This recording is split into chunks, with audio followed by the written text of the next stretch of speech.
All right, hello all. It's been a bit since I've been alone. Apologies for not adjusting the camera beforehand. I'm really bad at remembering it still. But hi, we are back on House and Fata Morgana, and it's been a bit, so I will be completely honest with you. I don't remember anything that is going on. So, by the way, I'm Kels. I am going to be reading a lot of this stuff, and yeah, hopefully you like it. All right, our recap. Someone knocked on the door even though Bestia doesn't want victims anymore, and it was another Bestia who was responding to his growing humanity. He went into another blood rage out of fear of returning to his monstrous ways, spilling lots of blood. Back with Pauline, she wants to find out what happened to her boyfriend, and searched for him with Orlando's help despite him warning her how dangerous it is. Pauline came across a lonely boy on the shore named Javi, and he roasted her when she tried to be friendly. Yeah, I have to say, Javi is one of my favorites. I will be devastated if something happens to that kid. Abby fell into the blood while Bestia panicked about the killing of the other beast being in defense of her. She told him just to calm down and talk about his feelings like a man, but refused to condemn his actions and understood that the serial killings were a coping mechanism. He talked about his ostracization. That's a hard word. And she empathized over being called a witch. Pauline's romance with the merchant was once full of warmth and sweetness, but now she's running around looking for people who have seen him, but only Javi spoke with her and gave her an orange. She aggressively tried to befriend him despite his hostility and pranks, and instead she's only trying to have fun and not using him like he suspects. She wants to take him home with her, and he told her about running into Bestia.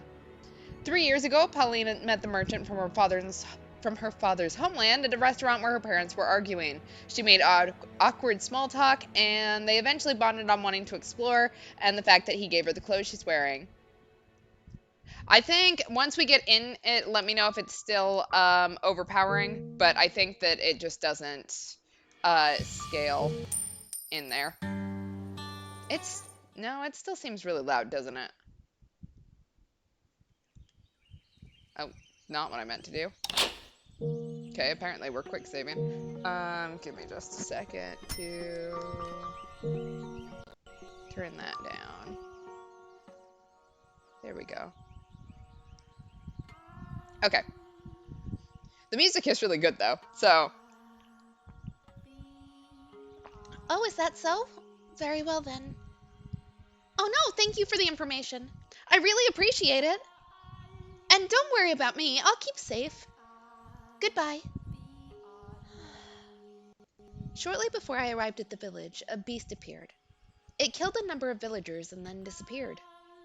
Ever since then, the village hasn't been itself. There's a cloud of gloom hovering over it, fear visible in everyone's eyes. At first, I thought their fear was of the beast returning, but that's not quite right. Their troubles with the beast are, in fact, still ongoing.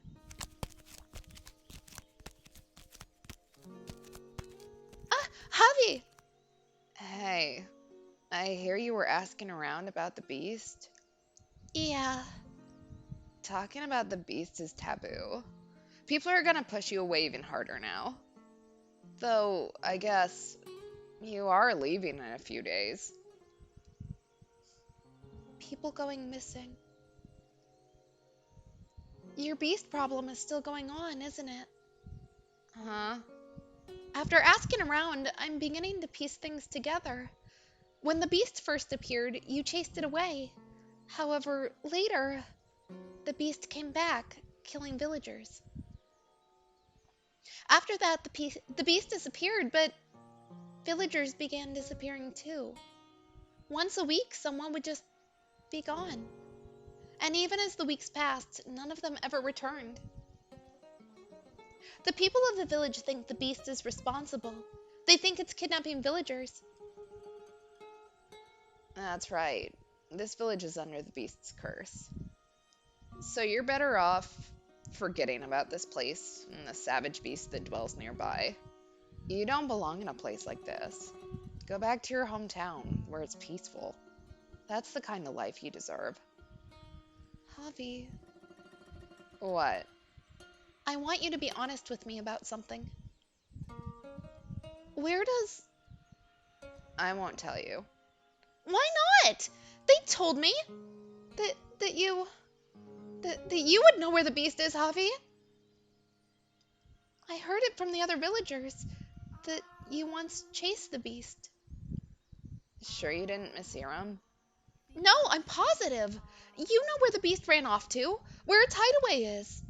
You chased after it, found its den, and then you came back. That's what I heard. Didn't you? Why did you keep that from me? When you told me about the beast, I asked you to tell me everything you knew, Javi. Yeah, I keep trying to think of a clever nickname for our hot maid, but everything I come up with is just not as succinct as just calling her hot maid. I mean, it is very descriptive. We all know who you're talking about when you say hot maid, so makes her sound like a mm, I'm thinking like Old Spice or something like that. I don't know why it makes me think of that, or like a candy like Red Hots. But you brushed me off, said you didn't know anything, said that I should talk to someone else. When in reality, you know more about it than anyone else. Tell me why? Why did you hide that from me? What were you thinking as you watched me frantically asking around the village for more information? Were you enjoying yourself? Tell me, why are you always so mean to me? Shut the hell up. Huh? Like I could tell you. Like I could actually tell you that. What did the village tell you about me? Did it go something like this? That the kid couldn't even take revenge for his parents? That he's a damn coward? I'm sure you heard that one plenty from everyone. And now you think that I'm a coward too. I don't. Yeah, it's true. I went after the beast. I chased it down the night it killed my parents. Hiding around back, I saw it slip into the forest. So I went after it, chasing it until I reached its den. I despised that bestia with everything I had. It murdered my mom and dad. It murdered my friends, the kindly priest, every decent person in town. I wanted, I needed to get revenge for what it had done. It was my duty to bring retribution upon the beast that stole everything from me. So I tried to confront the bestia, but I couldn't do it. Not only could I not stand up to it, as soon as it turned around and I saw its bloodshot eyes and black irises, I couldn't move. Huffy. Yeah, that's right. I was a coward. I watched as it killed my parents, and even followed it home. But I couldn't do anything. Anything except run, flee, screaming in terror. That was all I could do. Javi, that doesn't make you a coward. If the beast was really that terrifying. But I was supposed to stand up to it. That's what the rest of the village would have wanted. For someone to eradicate the bestia. When I came back, having accomplished nothing, everyone was so harsh. You coward. What did you even go out there for? Constant ridicule. What right do they have to. If they really want him gone, they could all go together and. No one's got that kind of courage left. They're all waiting for someone else to speak up. Someone to stand up and say, let's go kill that beast.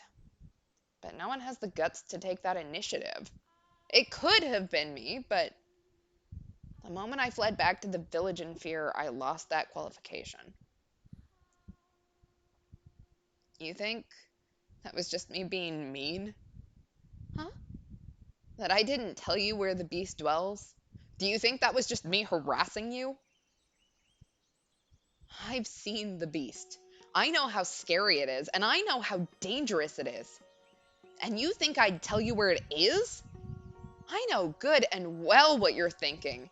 That the guy you're looking for might have been taken by him. And you want to go to its den to see if he's there. Knowing that, do you really think I'd tell you? If you go, it'll kill you. You don't have any evidence anyway.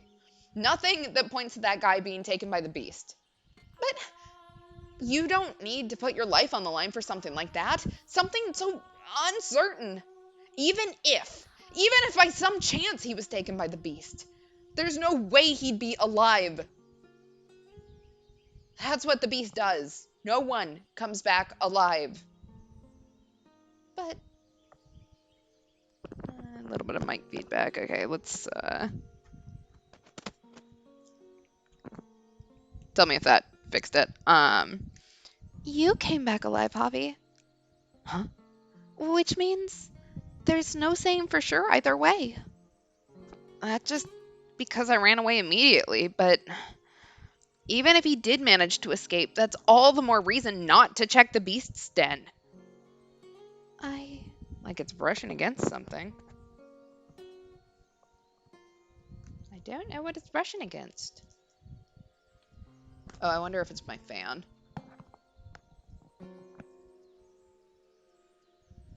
And I cannot stop that from here. Give me just a second. I'm going to turn that down.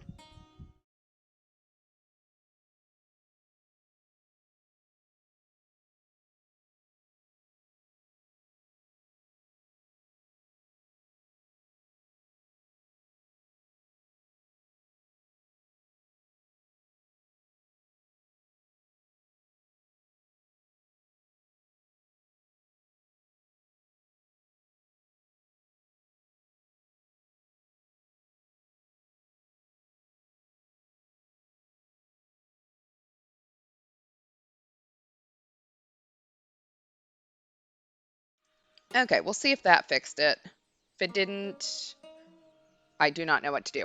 Because it shouldn't be against anything. It is on my head.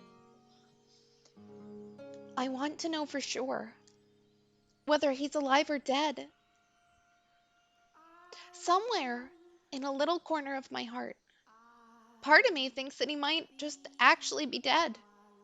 I have to have faith, but I'm so close to cracking, to thinking he won't ever come back to me. Then why don't you just give up on him already?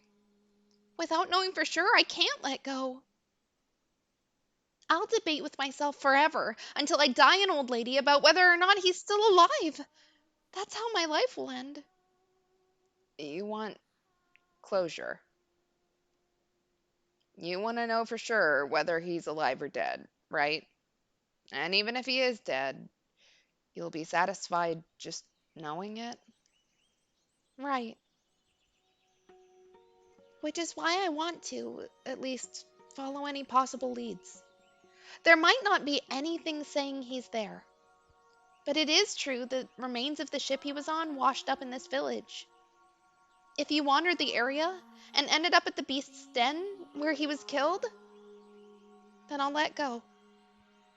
So please, Javi, tell me where the beast dwells.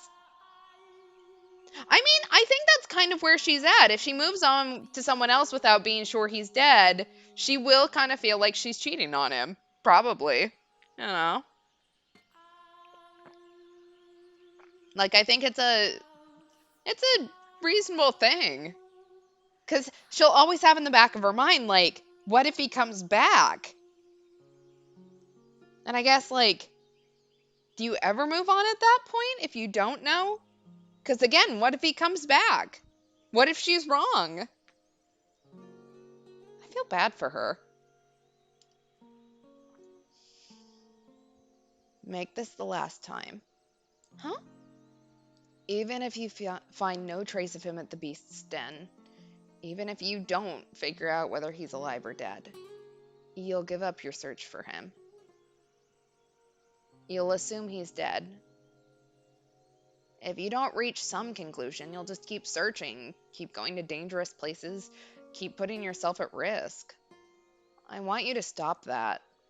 To stop, go back to your town and live a normal life. Settle on an answer. If you can promise me that, I'll tell you where the beast's den is. There we go. It's Schrodinger's boyfriend locked in a quantum superposition of both alive and dead until the bestia's cat box is opened. Okay, I promise. This will be the last place I look. Two more things. Huh? First, I'm going with you. What? But I thought, isn't it dangerous? Exactly. I can't let you go alone. Javi. I have to go with you and make sure that you don't do anything stupid. All right, fine. And the other one is. You will not enter the den. You don't understand just how dangerous the beast is. It knows no mercy. It indiscriminately attacks any human it sees. So you can't let the beast find you. You just examine the den from the outside. And when you're done, back to the village. Understood? You need to promise me this. Okay. Right, one more thing. Huh? I thought it was just two things. This is less of a promise, and more something that would be nice. I decided when we make it back to the village, I actually would like if you could take me to your hometown. Yeah, we can't go into the den, but we can lure Bestia out with a turkey leg on a rope. We'll have him, like, at the end, there will be a little box propped up, and the turkey leg will sit inside, and we'll just close the box on him.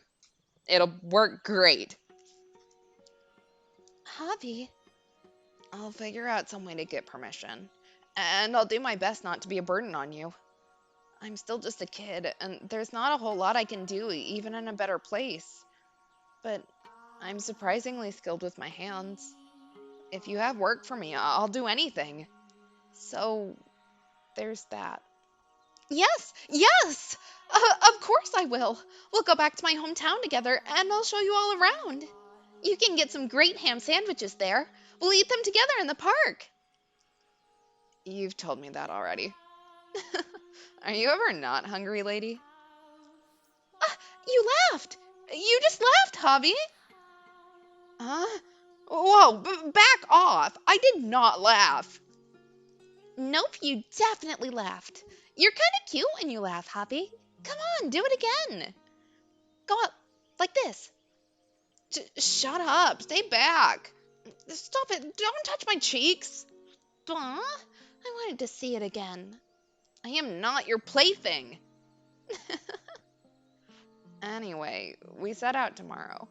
We will return before it gets dark, and you will keep your promises, and you will not do anything dangerous. Got it? Promise. Thank you, Javi. I don't need your thanks. Thank you. Yeah, I need a new mom. Will you adopt me? I just need a new family, it sounds like, so. That thank you is not for him agreeing to tell me where the beast's den is, but because I can see that Javi's trying to save me. His care calms the turbulent waves that have been crashing inside me. I was always anxious. I always believed. I always thought I'd see him again. But I also recognized that I was practically living a fantasy. I was just too stubborn to admit it. I certainly won't be able to change how I feel immediately. I'll probably continue loving him.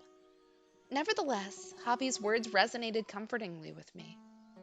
I can see, if but vaguely, a new path, a new way of life appearing before me.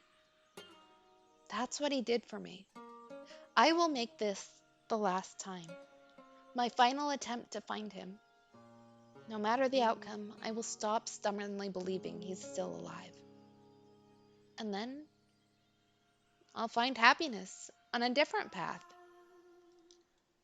I'm so worried about how this is going to end up because I actually like all of these guys, and Ugh. Why can't Pauline and Abby just make friends and, I don't know, they can all have a bake sale or something?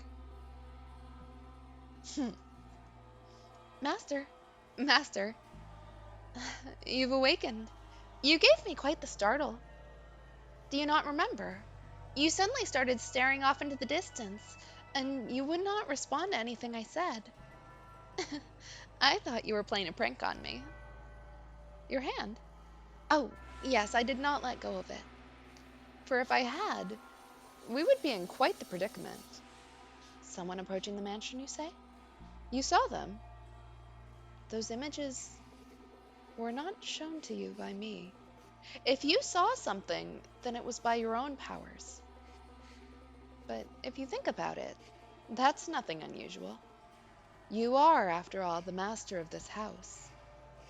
You should, in all actuality, be able to do everything I can do by yourself, master. So it is very possible you could have knowledge that I do not. Now, let us return to the mansion's tale. After the second beast paid a visit, Bestia began to destabilize again. The white haired girl would soothe his heart, but the calm was only ephemeral. He was like a cracked glass ball. If you dropped him, that would be the end. If you put too much force into handling him, he would shatter. He was very difficult to care for. And cracks do not heal.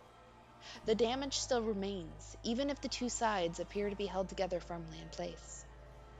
Furthermore, they slowly, gradually, and without intervention, spread. The beast appeared to be afraid of someone's voice. He would on occasion stare into empty space and shout, cover his ears and groan. One day he shattered all the windows in the mansion, crushed the silverware I had just polished to a shine, and destroyed all the mirrors. I assume he did not want to see his beastly self. Yeah, we're really in it now, Hot Maid. Save us, Hot Maid. This is gonna go badly. I can feel it already. More. There's more. There's still more that reflects my image. Windows, mirrors, vases, dishes, they all show my reflection. What are you doing? I have no need of anything that reflects me. You can understand that, can't you? Why? You're going to cut your hands like that. Tracing the wall with her fingers, the white haired girl approached Bestia. She stretched her spindly fingers out towards the beast's rugged hands. Huh? His hands were wet with blood from his frenzied attempts to destroy anything reflective in the house. Look at all these cuts. Stop. You're going to dirty your hands. Get back. No, I will not. It's no use. No matter how many times you call me human, the mirrors tell another story. Oh, I don't like that. Is he going to tear out her eyes so he can't see his reflection in them? Oh, no. Oh, I don't like that. Oh, I hope you're wrong. Not just the mirrors. Everything reflective shouts beast at me angrily. Look at how precarious I am. It's hideous, pitiful. I thought it was all over when I protected you from the beast. But that image keeps coming back to me. The sight of another beast clinging on to me. I can hear its voice. It says I was only ever a beast. Voice? Whose voice? So you don't know. So you can't hear it. You're fighting against something beyond the limits of my perception. Fighting? No. If only it were a fight. It speaks the undeniable truth. As I've said before, you are not a beast. You look like me. I am certain of it. Your eyes. Oh no. Oh no. Yeah, Bestia, the solution is to not smash mirrors, it's to become a vampire. He just needs to talk to Astarion. What?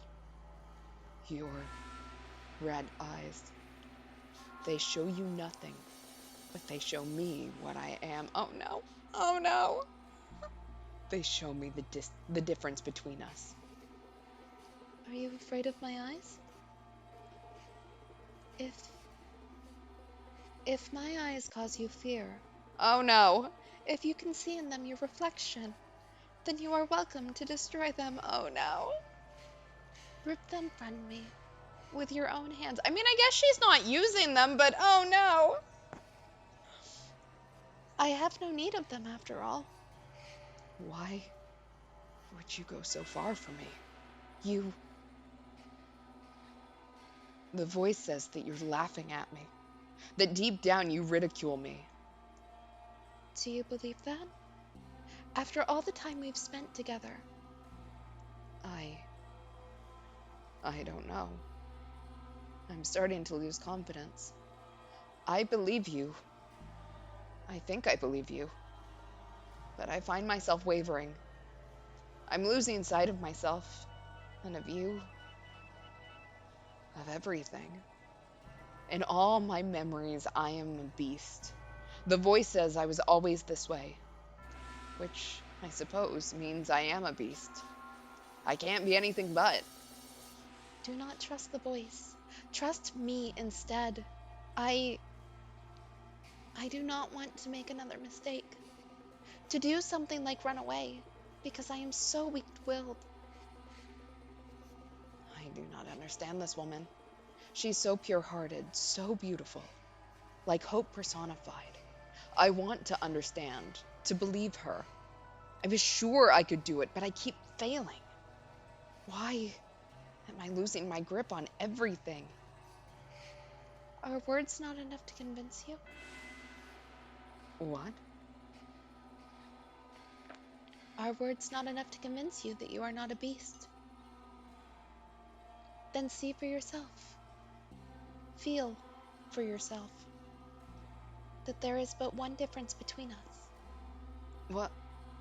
What are you doing? I assume our skin and our hair and our eyes are different colors, but those do not count as a difference. The only thing that differs between us is our sex. Oh, this is going down a weirder route than I thought. Uh, Hold on. In his utter shock, Bestia was frozen in place, and he was right to be surprised. The sound of rustling fabric shook the air in the forlorn mansion. What the fuck? She had placed her hand on the sleeve of her garments and begun to disrobe. Before long, Gaze upon me. the, I was kind of thinking that earlier. The position of her hand over her midsection and like the obscuring from the text box made her look pregnant. It does kind of. I don't. You're right, and this whole time I've had in the back of my mind like I wonder is that going to be like a thing? But I think they've been living together long enough. I mean, I guess maybe she could be coming up. She was standing there completely undressed. Her body was incomparably beautiful, slender, not an ounce of excess fat on her. The sight of her was impressive, almost divine. Even I let out a gasp when I saw her. Is Hot Maid just standing there, like in the hallway, just watching all of this happen? See for yourself. This was the first time Bestia had seen the white-haired girl unclothed. Though they slept in the same bed, as I said before, they did not have a physical relationship. She grasped his unmoving hand and guided it toward her. She moved his hand across her flesh, along the curve of her shoulder, down her arm, and pressed it against her chest firmly enough for him to feel her beating heart. Do you think this caused a stirring within him? Is there any man for whom the touch of a woman's skin would not? Yeah, I think those exist. Um, yeah, Hot Maid is a voyeur. Especially one so beautiful as her. However, He was not aroused. why do you think that was? Because a beast cannot lust after a human? I believe you know the answer. Are you crying? Could you smile for me? What? I want to see your smile. Like this? I'm not sure I'm doing a good job. No, you're doing fine. Your smile is so pretty. It calms me, warms my heart. I think I know someone, somewhere, who has that same smile. I've had this in the back of my mind for a little bit, but I'm wondering if what if Bestia is like the reincarnation of the prince from the first, or I don't know what he was, the young lord from the first story. I don't remember what his name was. Um, Like, what if there's a connection between them? Because I don't remember whether this story. I think it takes place after. So yeah, I will say, like, tearing out her eyes and doing bodily harm does seem to be off the table for now. I don't know what is on the table, but something's on the table.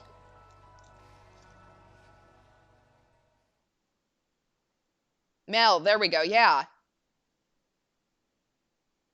Like, I wonder if this is what he ended up turning into after everything that happened. Thank you for seeing me off. Don't mention it. I learned so much about this town thanks to you. You made my stay here quite enjoyable. What's the matter? You're looking rather glum. I wonder. Huh? I wonder why the sea exists. I was born in a port town, so it's always been there for me. This huge, never ending, expansive, magnificent ocean. Far too big for a single measly little human like me to cross. I mean, I don't have any, like, real objection to them banging other than, like, to for anyone, like, watching this later or not watching the chat, we are talking about Bestia and Abby. Like, there's nothing morally against it. Just that moment was not really what I would say is hot moment. You know, that's not a the most romantic thing I've ever heard. So, but you are right. They are consenting adults, and Bestia passes the Harkness test. So, Abby could be a monster fucker. No issues here. It's so pretty. It is. I feel like I understand why you like the sea. But right now, I can't help wondering why God created such an enormous sea. Why he didn't make the world smaller. Um, I'm sorry, I'm talking nonsense. Not at all. I'll probably be back eventually. That's just part of the job. And will you have lunch at the seaside restaurant again? Quite likely. And I bet it'll be mostly meat, too. Was your stomach able to handle it? I'll train up for next time.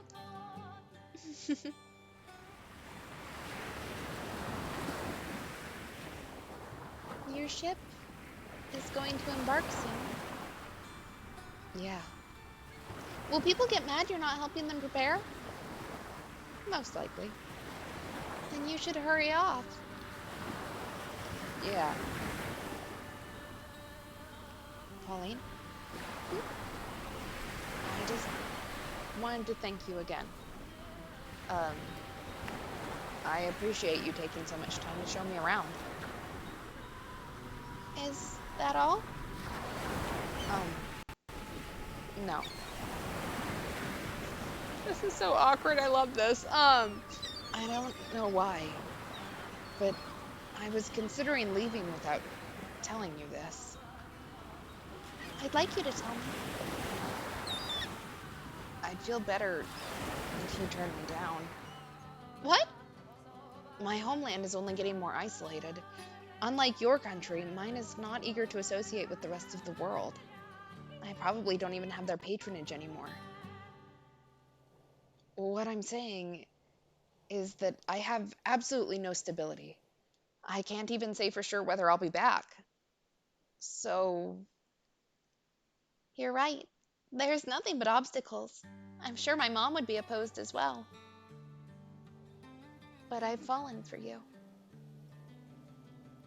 The way you look staring out at the sea, the shape of your lips when you smile at me, the kindness in your voice. The more time I spend with you, the deeper I fall in love with you. The whole world could separate us. And these feelings would not change. well, damn. You beat me to it. If I'd waited, I don't think you would have ever gotten to it. The merchant's scarf just bellowing in the wind like Kazuma's headband.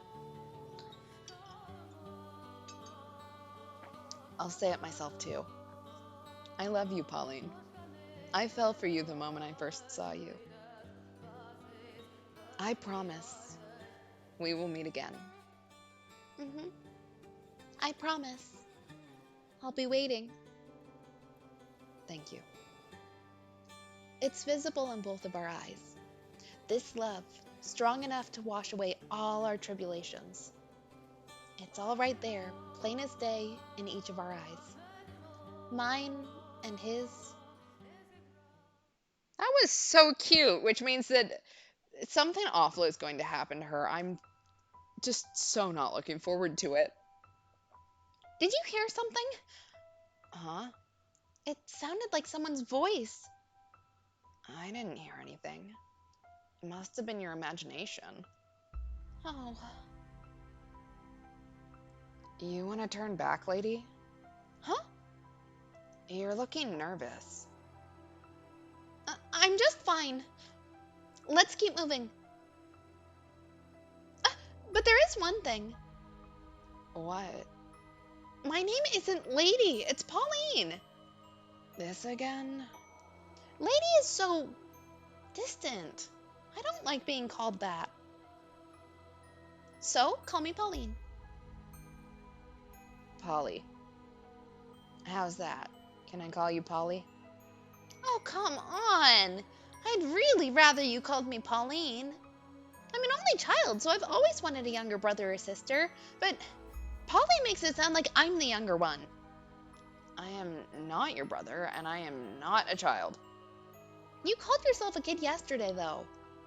That's not what I meant. Hmm. Oh, fine. You can call me Polly.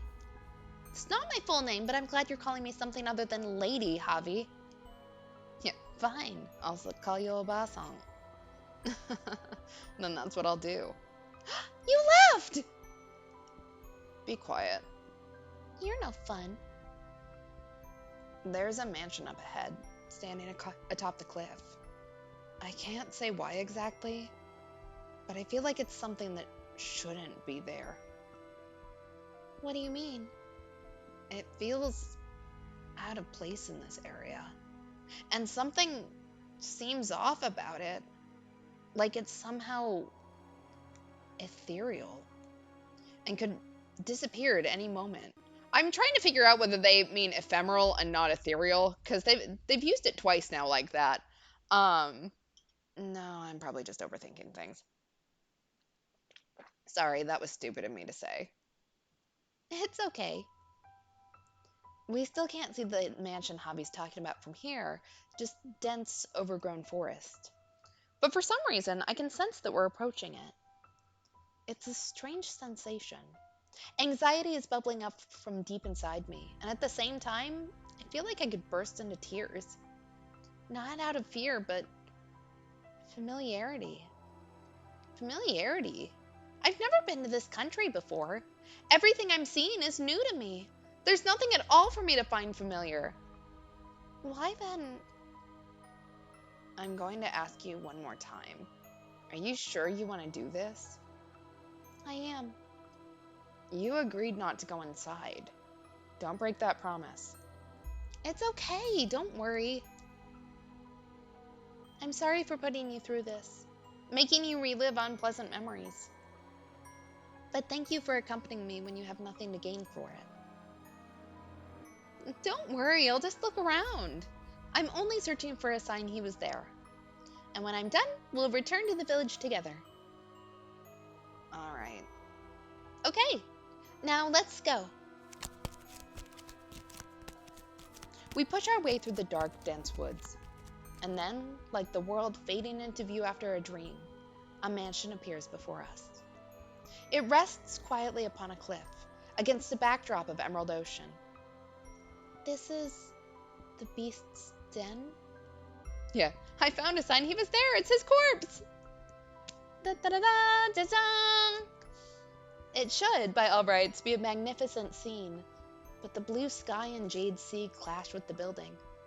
It appears alone, isolated precariously from the rest of the world. Yeah, this is it. This is the mansion where the beast dwells. Careful not to make any noise, we draw nearer to the house, this inexplicable structure sitting in between the forest and the cliff. The fluttering I feel in my heart, does not seem to be caused only by fear of the beast. The weeds and plants growing unchecked around the house are tall enough for Hobby to hide in.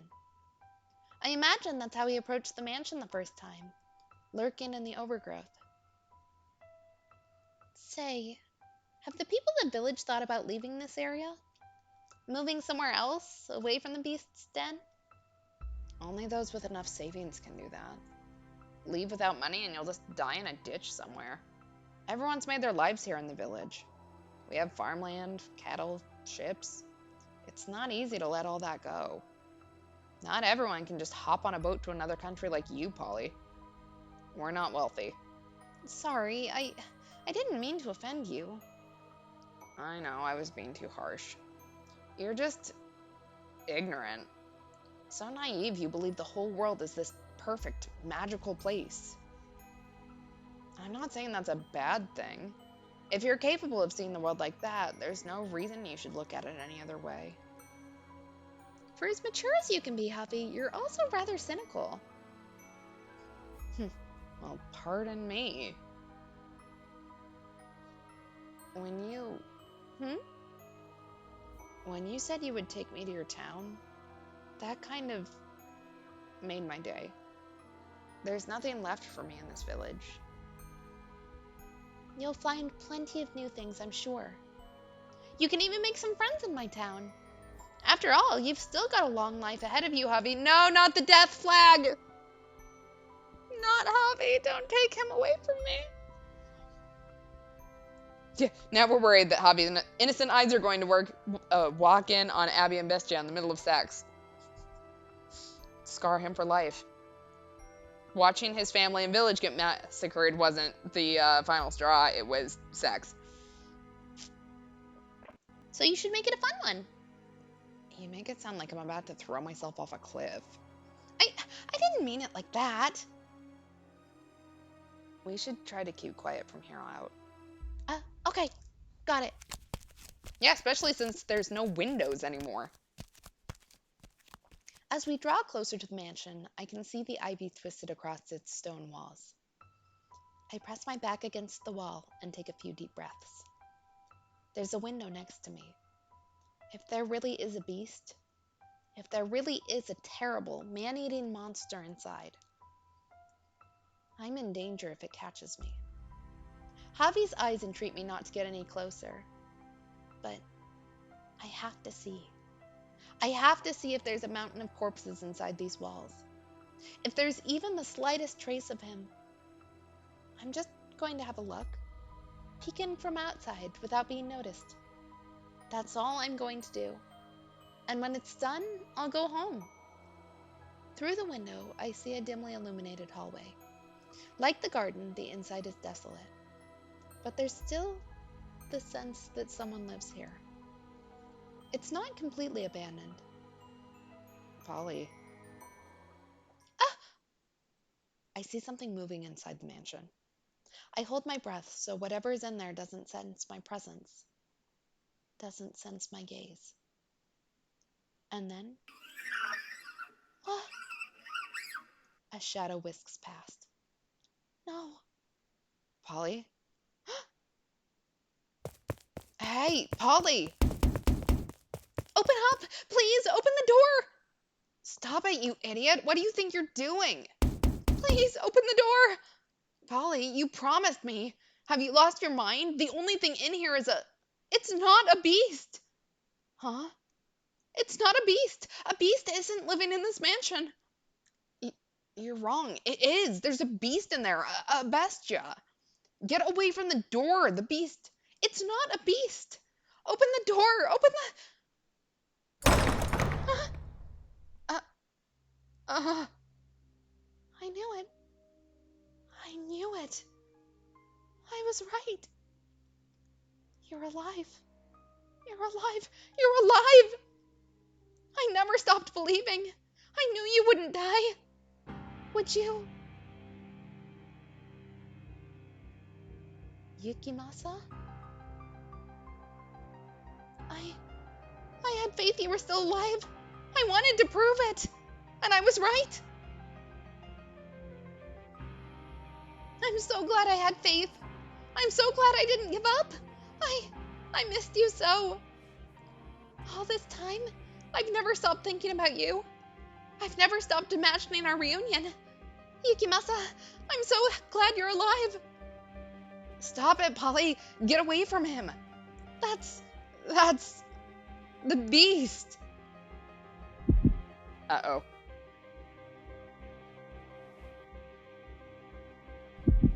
Oh no.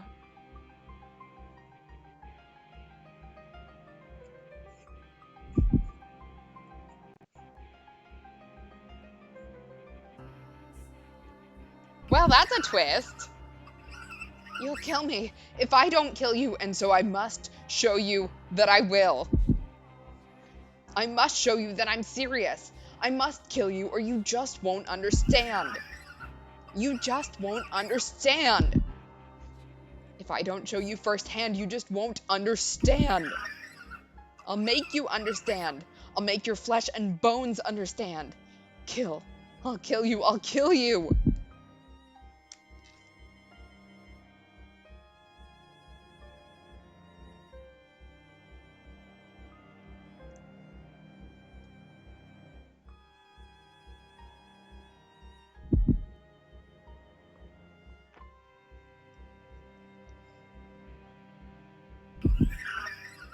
That's it.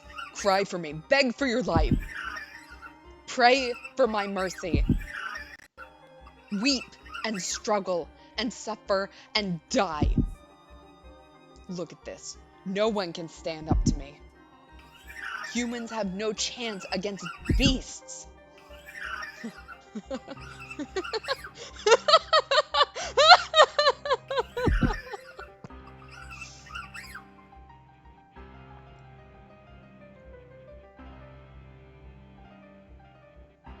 Oh no.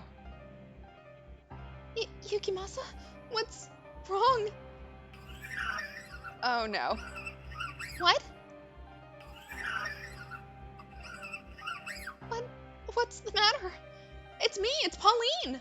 I came to find you. I've missed you so much. Yukimasa?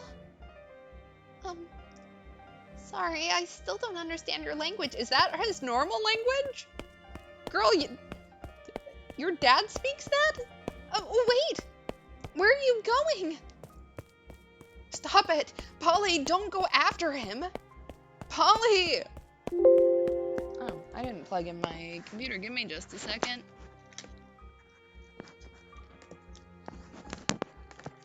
Because it's about to die.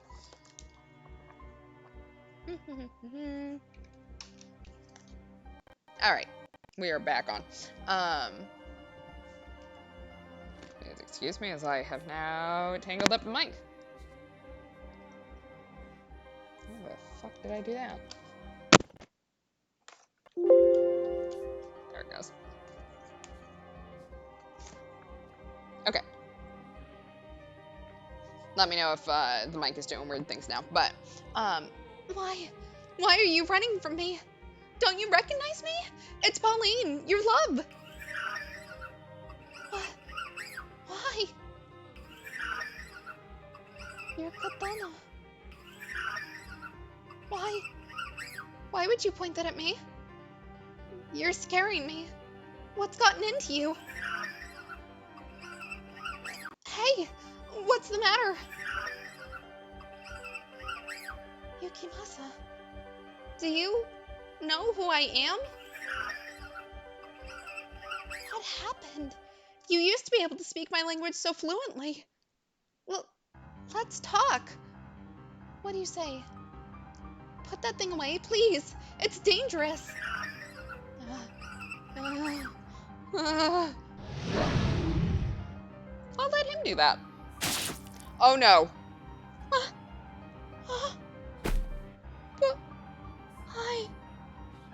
you cut me? Oh no. Oh no. Oh, Pauline. So hot. Why? Yukimasa? it's Pauline! Open your eyes! Ah! No! Stop! You can't! Master! Please, stop this! I'm begging you!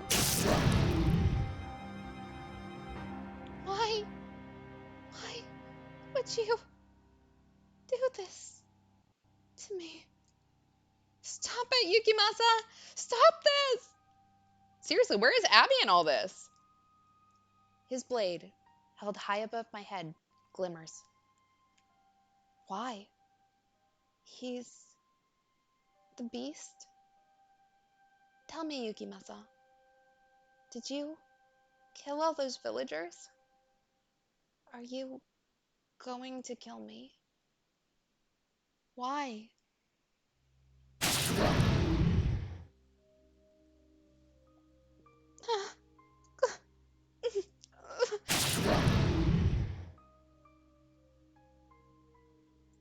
Please stop.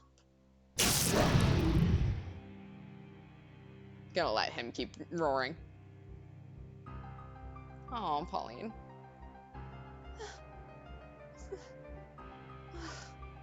Yuki, it's me. It's Pauline. Please open your eyes. Let's go back to my town. I never got the chance to ask if you wanted to move to my country. Then we wouldn't have to wait so long to see each other. What do you think, Yukimasa? Well, I don't think he liked that. Burn in hell. Why? Oh, Pauline. Honey. She deserves so much better. I'm sad now. Tell me why.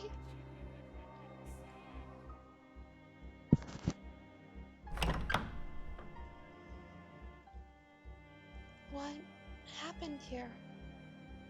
I am grateful that you cannot see, because you would certainly think me a beast if you were able to see this. Because you cannot see. You do not know what I look like. But I do know. Another beast, like me, broke into the mansion. Was it I protected you.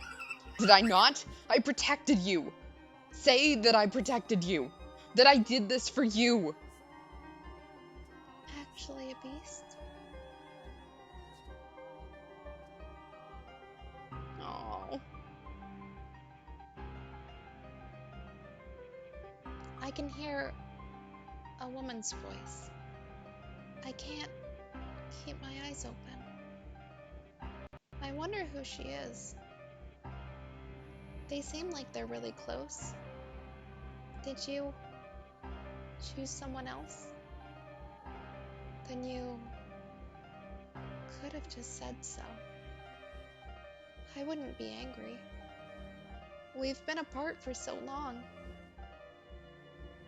But this does kind of hurt. It hurts. I can't take it. Just once. Could you turn back and say my name?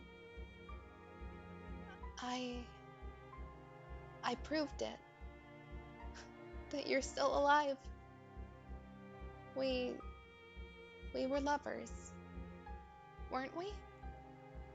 So why? You said you wanted a peaceful life. I can't take this.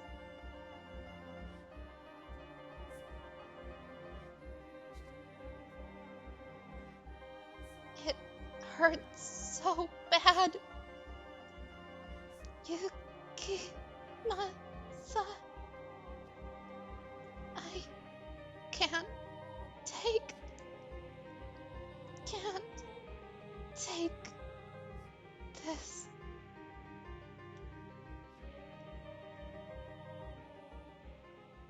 Well, that ended well for absolutely no one. What I want most is to spend a nice, quiet life with you. I don't need anything extravagant, just an ordinary life, slowly growing older, having three, maybe four children. We'd never fight, and eventually, before I knew it, I'd be an old lady, thinking it was an uneventful life, but it was the best I could have asked for. That's the life I want. And what about you? Yes, I too wish for a peaceful life with you.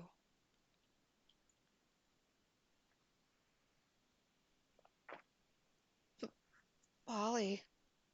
We did not see Hobby die. We may about we may be about to see him die. So let's tuck the silver lining away until this chapter's over. I couldn't I couldn't do uh, uh, uh, uh, uh, uh, okay, he's having a moment. Yep. Sorry, buddy. He didn't die. He was just traumatized for life. Master, Master, what's the matter? You look as pale as the ghost. What? I lied to you. I have not told you a single falsehood, Master. Oh, about the beast? That means you were seeing her memories then. Is that so? That must have been quite difficult to witness. But I assure you, I have told you no lies. Bestia was convinced he was a beast, and as a servant of this house, it is my responsibility to present my former master to you as he saw himself. This would have been a very different story had you not discovered the truth. A beast meets a white haired girl and learns humanity. That tale would have been far easier on you, I'm sure. By remaining in the dark and seeing the story through his eyes alone, you would have not had to witness that poor girl's miserable death. And that, perhaps, would have been better for you. But the reality you observe through through her eyes changes the truth of his tale. And it sounds like the visions you had did not run in parallel to the events I described for you, but took place slightly earlier in time, which means that, yes, her fate was set in stone well before you ever saw it. I do have to wonder, though, why did Bestia believe the woman to be a beast like him? Perhaps it was because her hair, eye, and skin color were similar to his own. The poor young woman who called upon the mansion did indeed resemble Bestia. They were of a similar race. Half of her blood was the same race as his. But was that the only reason? Would that be enough for him to mistake her for a beast? I have my own theory. His memories may have played a role. I suspect Bestia was afraid the memories from him when he was human would cause him to waver. But that is simply my own speculation. Perhaps he had merely lost his grip on reality. How well have you come to understand Bestia, Master? You do appear to think he was an ordinary human who believed himself to be a beast. But where does the line between man and beast truly lie? That I do not know. Master, if, like Bestia, you were to lose your memories and endure persecution and degradation until you broke, would you still remember those you care for? Now, our tale is not yet over. The web of misfortune was tightly, oh, so tightly entangled. It could not be unraveled. Let us return now from her memories to the point we left off in our story. Yeah, hot maid. I thought we were going to see them bang. Why did you not show that part? Just after the white haired girl had disrobed, showing Bestia the difference between her and him. You asked, you received. This was, yes, several days following the young woman's death. The blood in the hall had been cleaned up, and there was no trace of it any longer. He had made a tremendous mistake, though the only people aware of that mistake are you and I. There is perhaps a chance that the white haired girl had realized, but she knew nothing of the woman. So I entreat you not to fault the white haired girl for trying to be kind to Bestia. She is without sin in any and all times. The beast? No. The man made the white haired girl put her clothes back on. He seemed to have calmed down a bit. After examining her body and comparing it with his own, he was once again coming to think he might not be a beast. In the past, he would have rejoiced to have proof of his own humanity. However, it was for him, then, the seed of several new doubts. You said I am human. Yes. Do you still believe this? I certainly do. You are simply mistaken. You believe yourself to be a beast because of what the villagers said. Possibly like the Virgin Mary. Why did they call me a beast? If If I were able to see, I could surely answer all your questions. But I cannot. So all I can offer you is my conjecture. Go on. Tell me. I suspect that you do not come from this country. No, you do not come from this continent. Yeah, seriously, Abby's just stealing everyone's boyfriends in every time period. Like, this is 2 of 2. You came to this continent from far, far away, perhaps even across the seas. This land has been cast into turmoil by the war. Fortunately, no fighting reached the village, but it has blocked trade routes, stripped them of their independence, and cast a dark shadow over their hope. They are quite devastated, I imagine. And then you showed up. From what I have heard, this area is not particularly friendly to people from other countries, even less so those from another continent. I doubt they know much about distant lands, so they had probably never seen someone like you before. But in addition, you would have been wearied and worn. I guess you were emaciated, wasting away.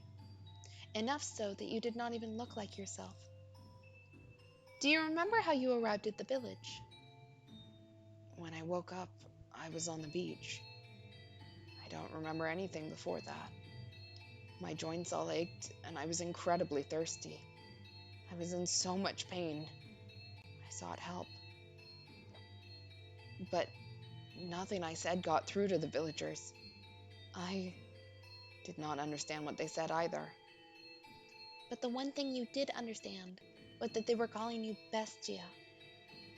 Right.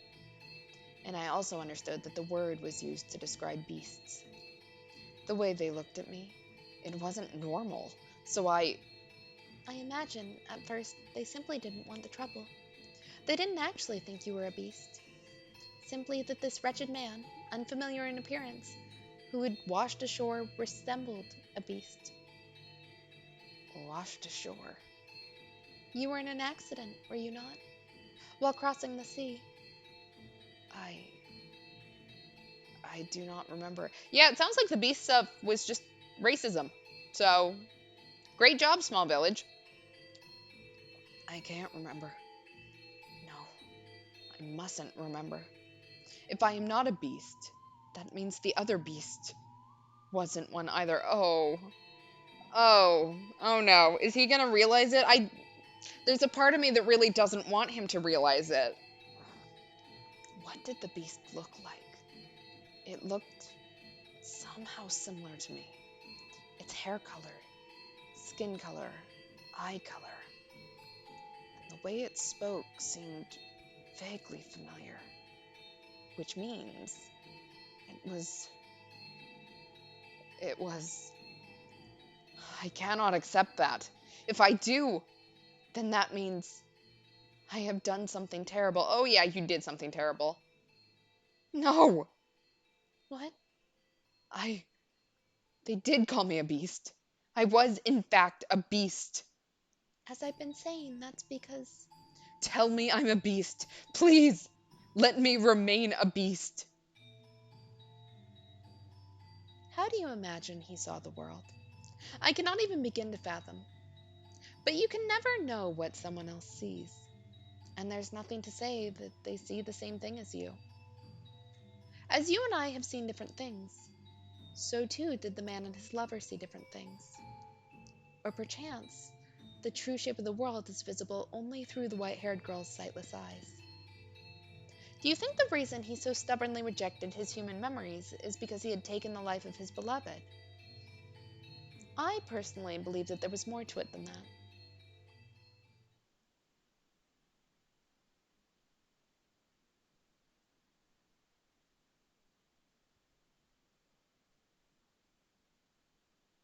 Someday you shall remember. You shall remember everything. I will not allow you to avert your eyes. Remember that you have always, always been a beast, incapable of saving anyone, only of taking. Remember and suffer, agonize, writhe, anguish, grieve, suffer.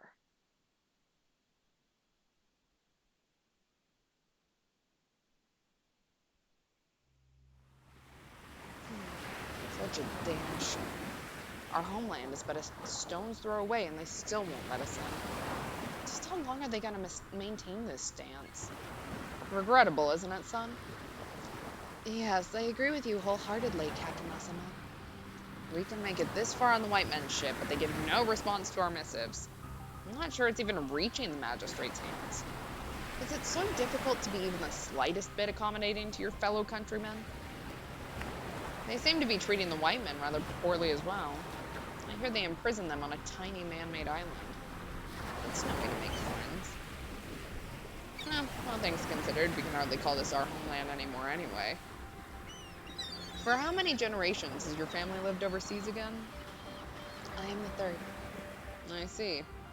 And I doubt you have any attachment to this land. That's not true. I may never have the opportunity to set foot on her soil, but my spirit dwells within this land. My grandfather has told me much about this country, of her 4 rich, vibrant seasons. Oh my God, the 4 seasons of Japan, and boundless beauty. I'm deeply grateful that you invited me on this voyage to visit her, Captain Asama. I have finally, if only at a distance, laid eyes upon my home.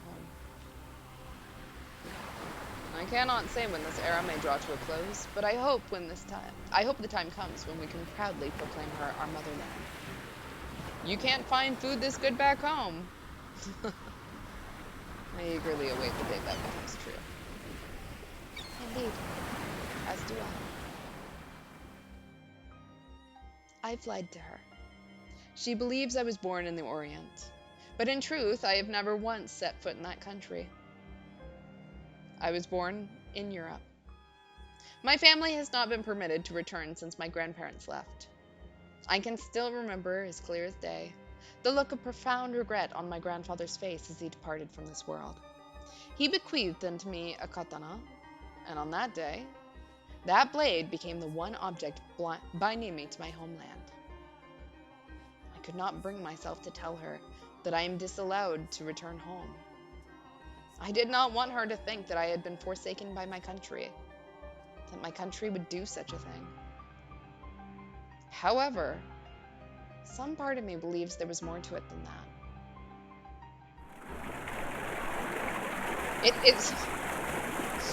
It could be that the person telling him about all 4 seasons was pulling a prank. I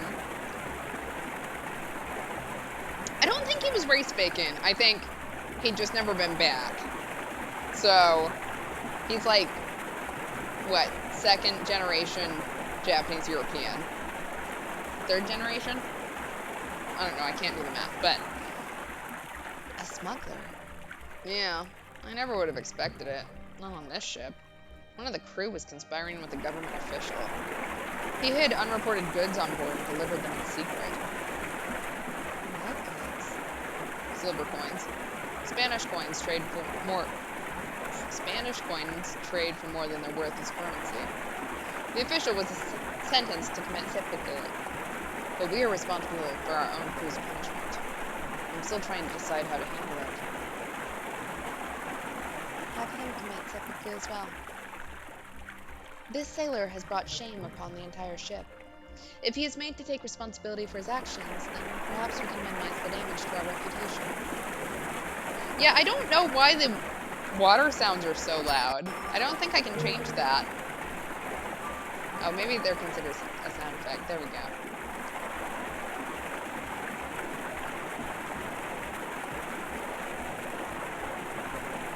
There, I don't think they are considered a sound effect. Are they a voice?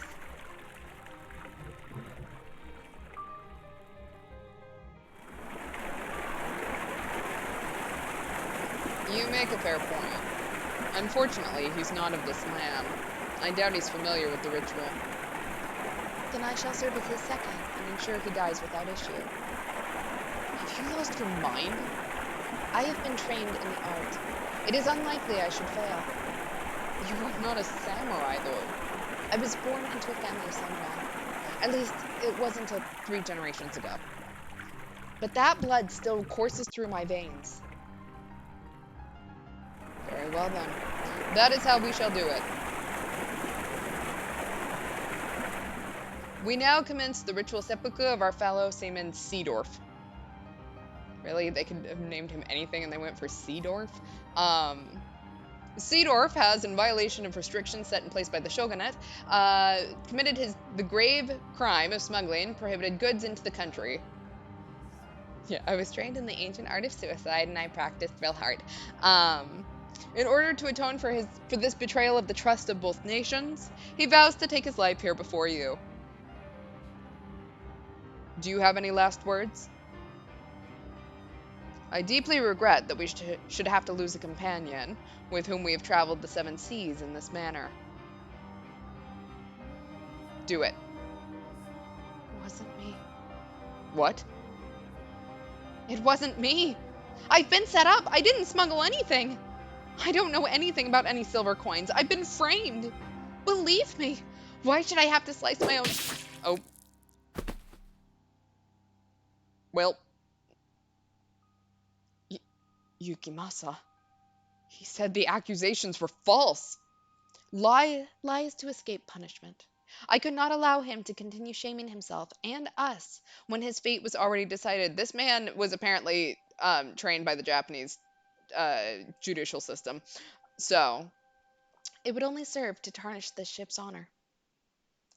But an investigation was performed. It is our duty to trust those results. You're right. Yes, you're right. Good work. Now, this needs to be cleaned up. Yes, sir. I'm sure I was mistaken, but I would like to ask you anyway. Were you smiling as you did it? You must have been seeing things. Yeah, that's what I'm thinking, is that Yukimasa was the one who actually did the smuggling. Was that really the only reason? I couldn't bring myself to tell her the truth.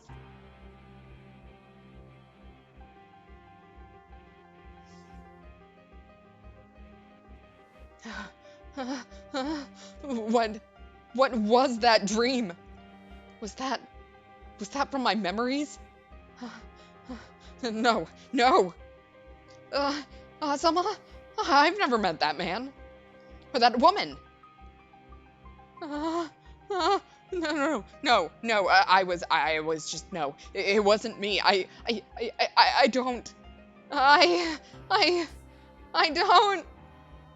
don't remember.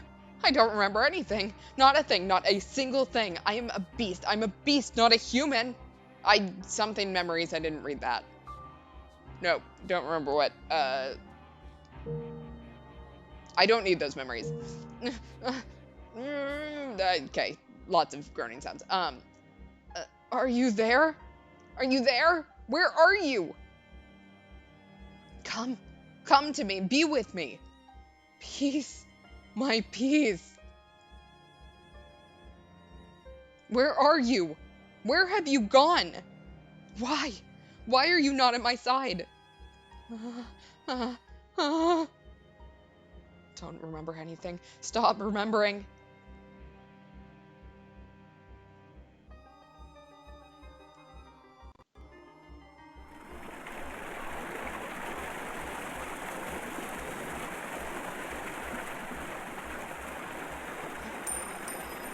Is that a silver coin?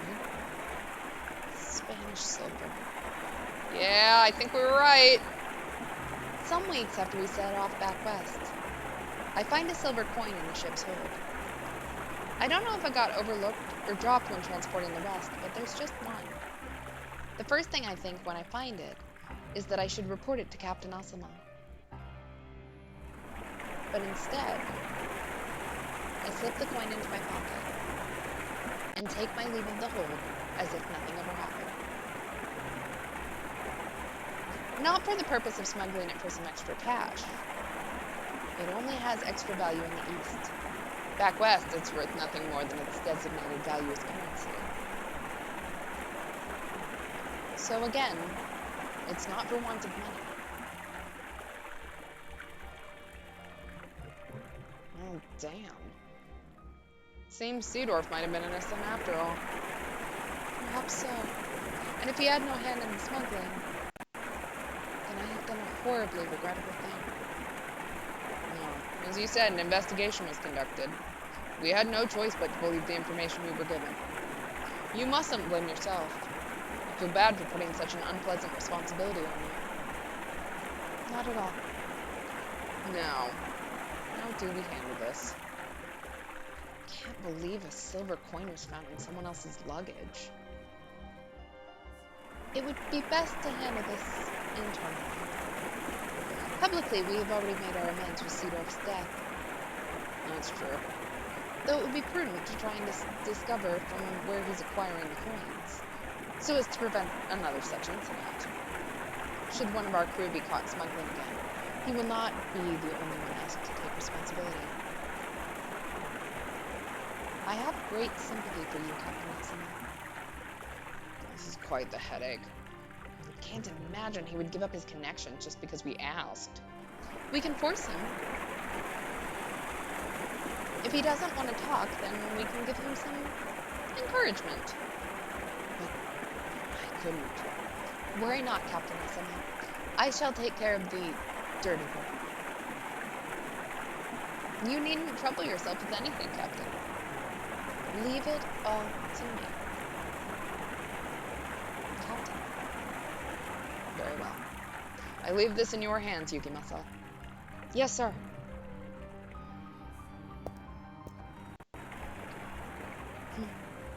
How are you feeling?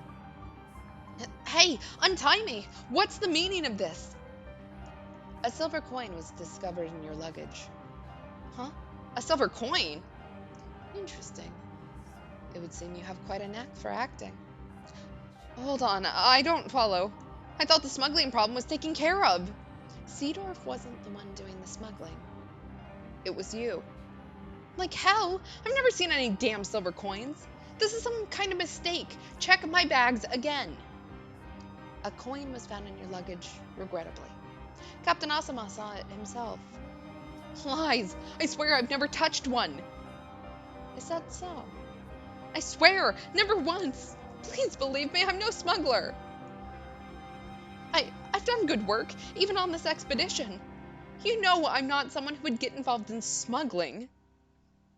I don't know what kind of person anyone is.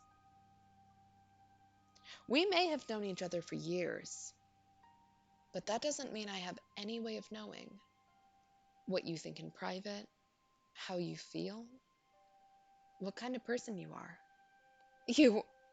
You smuggled the coins, didn't you? I didn't. I had nothing to do with it. Who was your supplier? I'm telling you, I'm no smuggler. It puts Captain Asama in an uncomfortable position if you don't talk. We can't risk damaging our homeland's trust any further.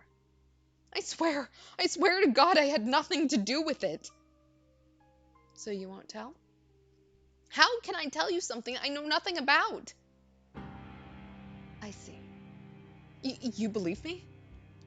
So it's very, very important information. Enough so that you can't give it up so easily. In which case, I'll just do what I have to make until you talk. What? What are you? Ugh. Whenever you're ready to talk, let me know. I'll stop right away. Hey, stop! What are you? Quite the thick fingers you have. Let go! What are you? But it's all meat. Your bones aren't any thicker than anyone else's. Oh. Yeah, that was painful. No. My finger. Oh, don't start screaming just yet. That was just the first. Your little finger. Next is your ring finger. Stop! Please don't! I'm begging you! Are you ready to talk? I told you I don't know anything! Too bad. Your middle finger. No, don't! Your right hand is going to be useless if you don't just start talking soon. What do you want me to tell you? I swear I had nothing to do with it.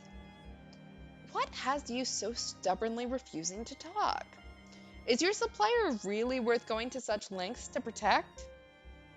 Yeah, becoming the beast was 100% self-inflicted. Yeah, there was a line and he crossed it about 3 fingers ago. So, no, I can't tell you what I don't know. That's, oh.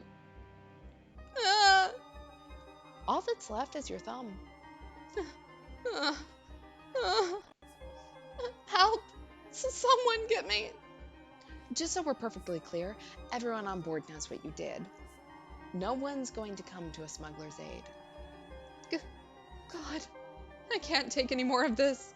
Please stop. Ready to talk? What will it be? I'll talk. Oh, okay, I'll talk. If anything you tell me is a lie, you can consider your life forfeit. Are you ready to tell me the truth? We will investigate the details of your confession. If you lie, we will find out. Understood? But I... Speak. But... Or can't you? I don't know anything! That's a shame. Okay, yep, no, oh. Well, you won't be using your right hand ever again. Although, there are still 5 fingers on your left. Are you in pain? Do you want me to stop? Yes, please. All right. Oh. 4 left. That is quite the face. I wish I could show it to you in a mirror. Yep, we're in there. Beast is right there. What is wrong with you? You monster! I'm not doing this because I want to. You're the one forcing my hand by refusing to talk. Now, go on, spit it out. You wouldn't believe anything I said anyway. How long have you been doing this? You're the first. Liar, you sick bastard. It's the truth, though. Then why are you smiling? Oh. 3 left. What'll it be? Will you tell me everything? No lies and no omissions? It wasn't me! It wasn't me! I didn't do anything! Oh. 2 left. It's surprising how easily they break. No! Stop! This is the last one. Oh, yep, it was. Uh, uh, uh, it burns. It burns. My fingers are on fire. Now, what next? It burns, it burns, it burns. Are you listening? Uh, Hello? uh, uh. This over a few broken fingers? Need me to wake you up? Let me tell you something. I'm the one who put the coin in your luggage. Of course you don't know anything. Someone, anyone, get in here. The silver coin wasn't. Oh, I don't know what that was, but I don't think I want to know. Oh. Don't go shouting things you'll regret.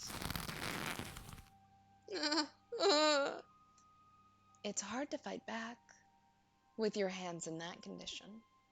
Having trouble breathing? Huh? Well, are you? You need air?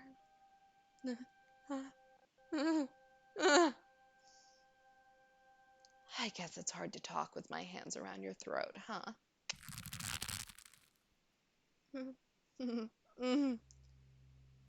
Do you want air? All right. Then you can have some air. I'm gonna make myself hyperventilate. Someone, anyone, please get in. Oh, yep. You just don't learn. I can see the words written on his face. Why? Why are you doing this? Why? That's a good question. I'm not even sure myself. Uh, uh,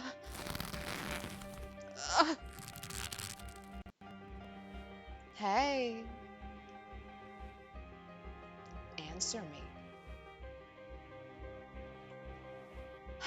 Well, damn. I missed the opportunity to use my katana. I know the sound effects are awful, like crunchy and squishy and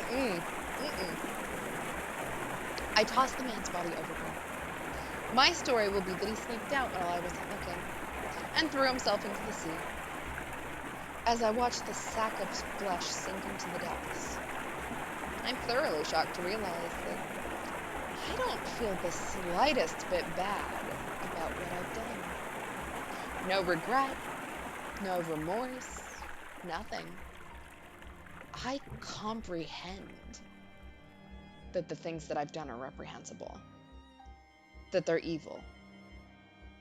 But that knowledge wasn't sufficient to restrain my urges. this guy needs to talk to my Baldur's Gate 3 character. There's an itch I felt deep within my chest ever since the moment my blade sunk its teeth into Seedorf's neck. I don't know what to call it, but I feel like I'm floating, like everything swirling about inside of me has been unleashed, set free. There's also an edge of anxiety, though. If I continue down this path, what might I transform into? Despite feeling not the slightest bit guilty about the horrible things I've done, I still fear this life I've made slipping away from me. I want something to anchor me. What exactly am I? Is this what I wanted to become? The kind of man who can take another's life without flinching? Fully aware of his actions? And if that's truly what I am, perhaps it would make things easier if I did lose everything.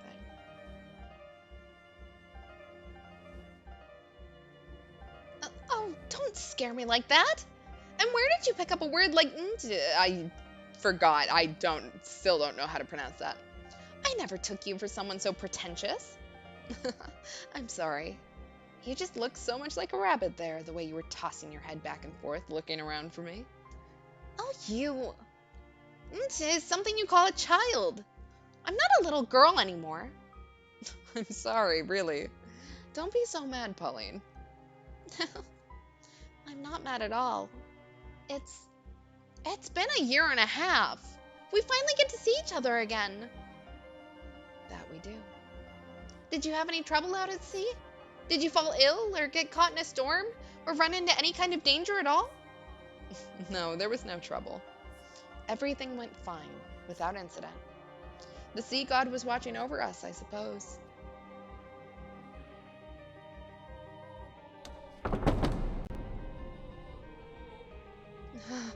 I don't know. I don't know. I don't know. I don't know. I don't know. What? What am I? Who am I? Who? Who? What is this room? What are those colored windows? Were those here before? In the mansion? Uh, uh, I know what that is. It's an angel. The angel. The angel is. It's looking at me, and laughing. The angel is looking down on me, and laughing.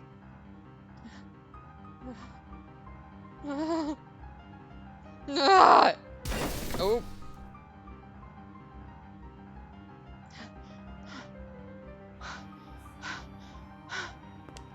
What are you doing? The angel. The angel's laughing at me. The angel. So I, the angel. You. Where were you? I went to the kitchen to get a drink of water. You have nothing to worry about. I will not run away from you. I am not human. Am I? I'm not a human. You are. Not a human.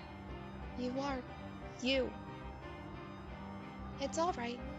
I imagine it's quite disconcerting having lost your memories. But no matter what happens, you will always be you. Don't be afraid. Are those the words of encouragement I truly wanted to hear? Am I afraid of being myself? I don't know. Don't think about it. I am a beast with no memories.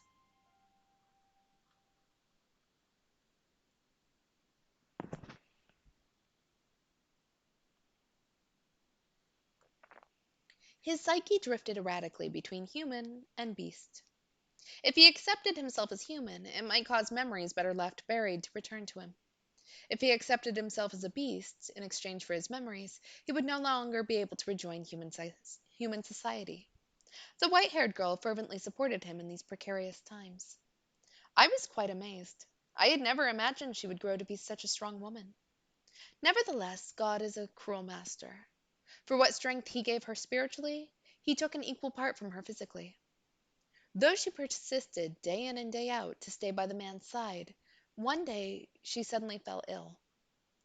With her in the throes of a high fever and not knowing the cause, he fell into a perpetual panic.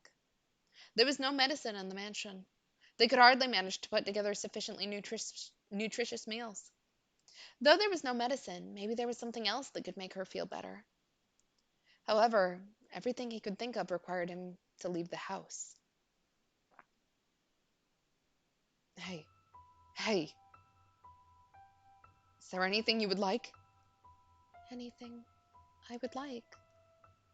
I'm considering visiting the village. I see. You're going to the village. I thought I might be able to get some medicine.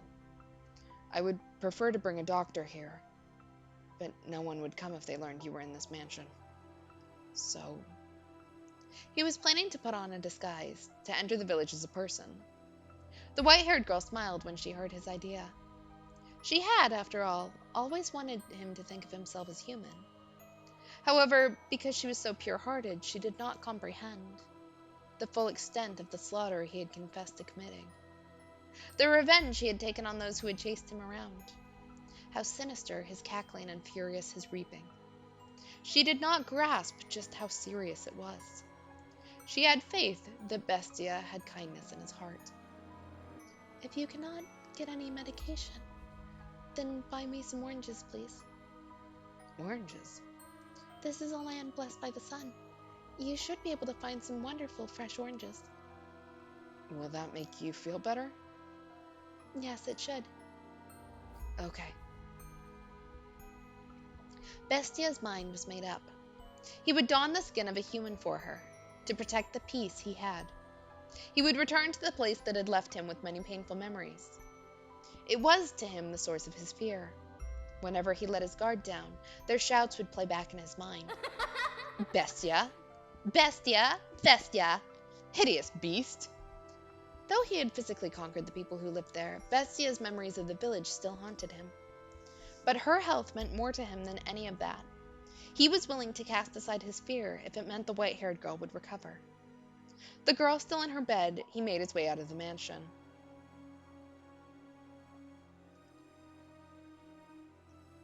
He crossed the overgrown forest, pushing forward one step at a time, all while trying to brush aside his apprehension, until he arrived at the village.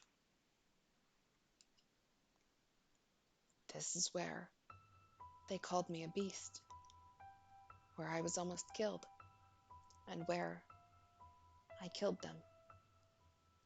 I look different than I did then. I'm dressed differently too.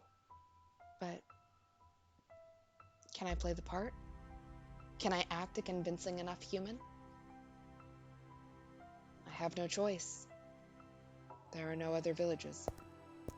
I can't let her die. Excuse me, could you answer a question for me?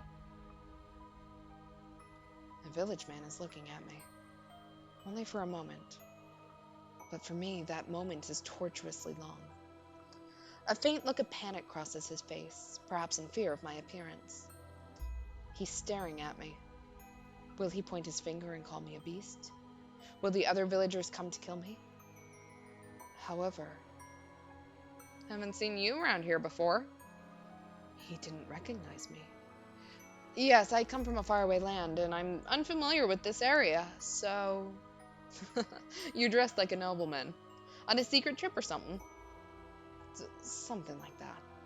You look really pale, though. Searching for a doctor? Yes, but not for me. My companion has come down with a fever. Sorry to hear it.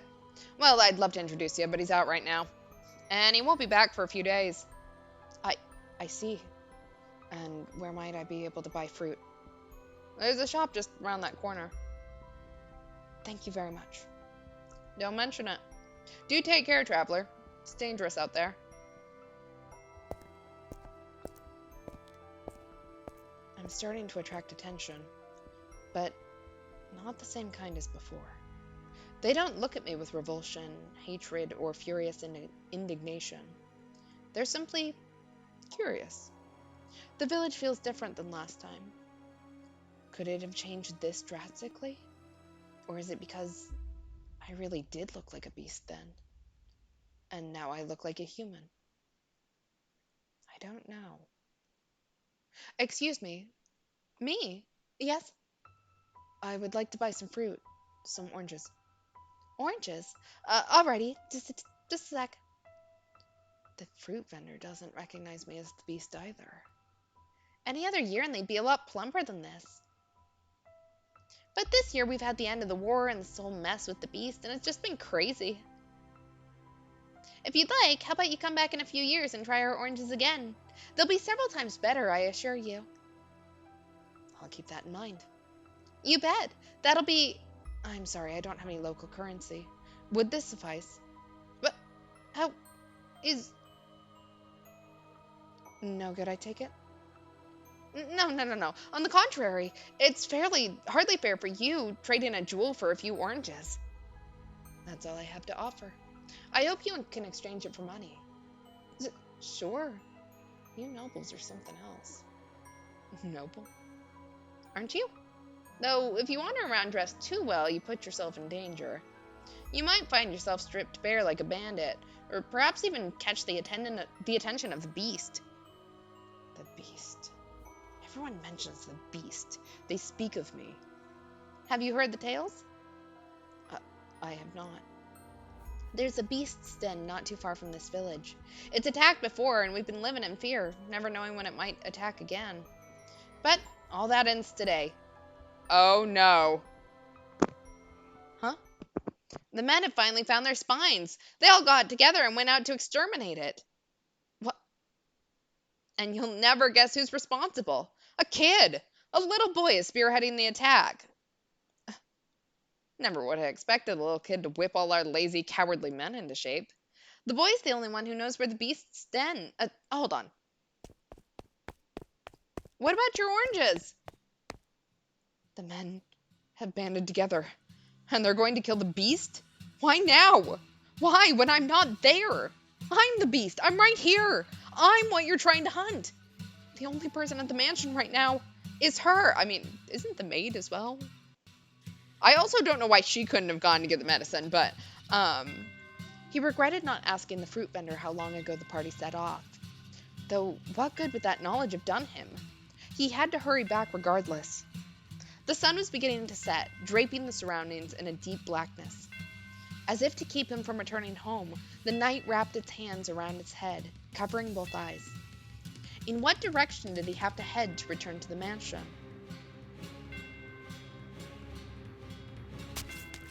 He stormed through the forest, and eventually the mansion appeared before him, like the world fading into view after a dream. Bestia was a tempest in the night, blowing through the overgrowth towards the house. Yeah. Hot maid is over here like, I have paid vacation days. I was in Brazil at the time. But please make it in time. I need her. I need the peace that she provides me. The last thing I want is for her to die. In the blink of an eye, he was through the door, charging down the mansion's halls. He could not sense anyone else inside, though. All he could hear was the whoosh of the wind blowing into the house from somewhere. It seemed a window was open. Where are you? Where have you gone? Answer me! Please answer me! He cried out the girl's name again and again, until his throat was sore and his voice hoarse. But she did not respond. He rushed into her bedchamber. Hey, hello? Where are you? Where are you? Answer me! The man swung his head back and forth so hard he thought he might break his own neck. And when he made to look down, he slipped, falling on his tailbone. He felt something slick on his hands. Oh no, a sensation he would recognize anywhere. The liquid was still warm. No, that cannot be. It can't. It can't! It cannot be! Muttering incomprehensibly in fear, he crawled back through the door of her chamber and into the corridor. Like a genuine beast, he followed the trail of slippery fluid on all fours. The trail glimmered like red wine. It stretched down the hall, past the living room, smeared across the floor like it had been wiped down with a mop.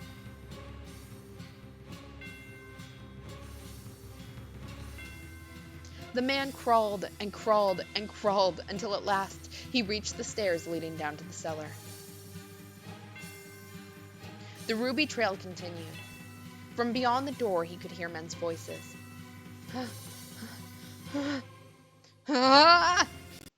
With a howl, the man stumbled down the stairs, throwing open the wooden door. His first impression was the stench of blood was suffocating. And indeed, there he discovered the white-haired girl. He found himself unable to even scream. Her once porcelain skin was no longer even sickly pale. It was now the bloodless color of dirt. She was sprawled haphazardly out on the cellar floor, dried blood stains around her half-open mouth. And those lips were, naturally, lacking their former rose and sheen.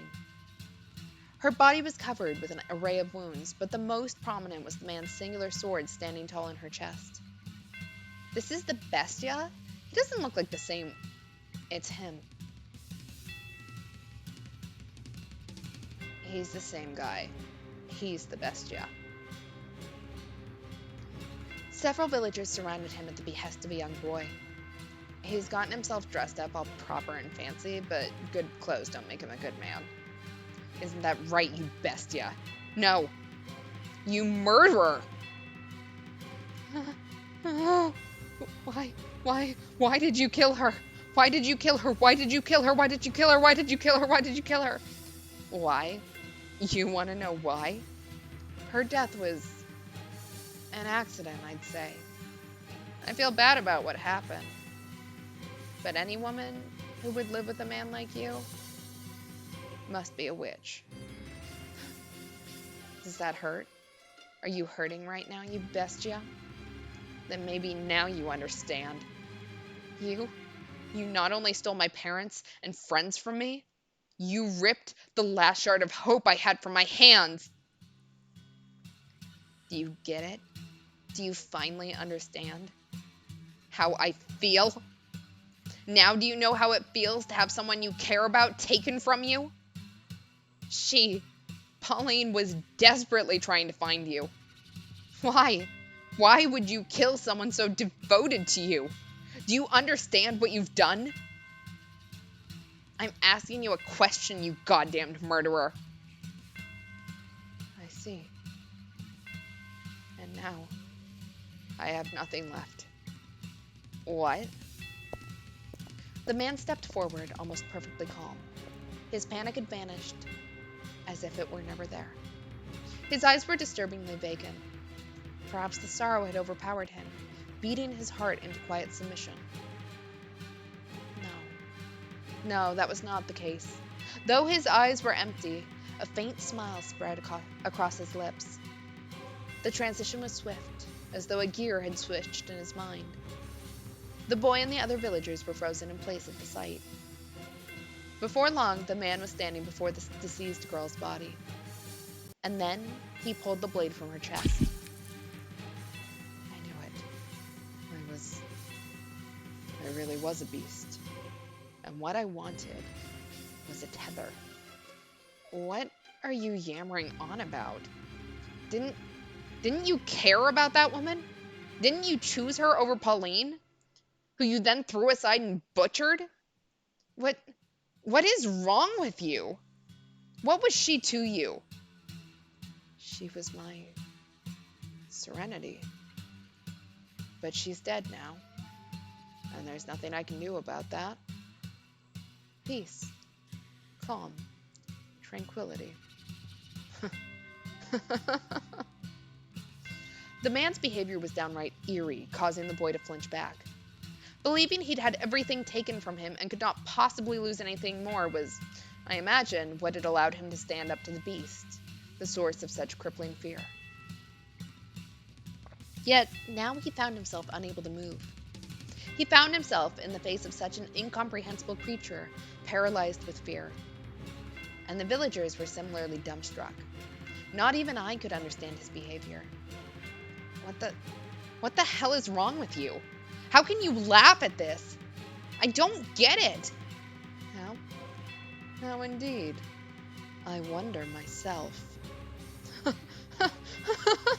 I don't know either. But you know what? It doesn't matter anymore. Because every last one of my anchors has broken off and sunken into the sea.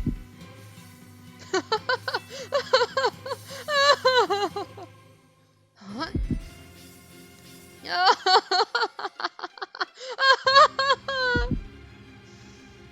Oh no, he's gonna keep laughing. I'm not gonna keep laughing because I will pass out, but damn it, get moving! Kill him!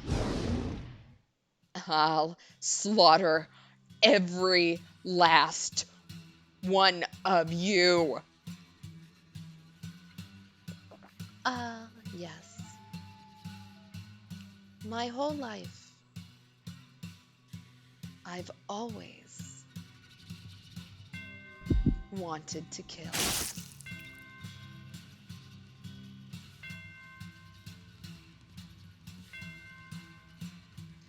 What was it that afflicted you with such madness? Losing your memory in the shipwreck? The abuse and insult you suffered at the villagers' hands? Or was it your grief at not being able to return to your homeland? No, none of those were the root. You were you were always like this. You always bore those twisted desires. You held these deep, constant urges to cause others harm. That is your essence. The real you hidden beneath the mask of sincerity. The true beast was your heart. The beast was a convenient skin for you to wear. You wanted to be a brutal, savage murderer. You never really loved the white haired girl, or the black haired woman for that matter. You were merely attached to them, fixated on the idea of a world of tranquility. You used this peace to anchor yourself, to prevent you from drifting off into the ocean of your desires. You yearned to cause pain, while also hungering for the opposite, a calm life. You idolized this idealized life, spent in quiet harmony with another, because you knew just how difficult it would be for you to attain. Far more difficult for you than satisfying your cravings, but not impossible. I personally had hoped you would find peace with someone rather than descend into savagery. It may have only been superficial, but it would have been very human. But ultimately, peace slipped through your fingers, and no one was left to suppress your desires. You cannot, after all, hold them back yourself. What a tragic man. What a hopeless man you are.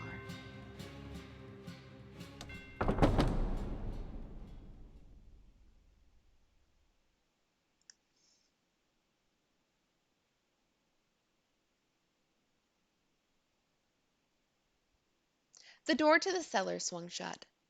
You had fallen to the floor at some point, unable to bear the stench of blood. The maid stood behind you, her arms wrapped around your shoulders. The maid's voice was chillingly gentle. That was quite horrific, wasn't it? Are you feeling unwell, master? Oh my.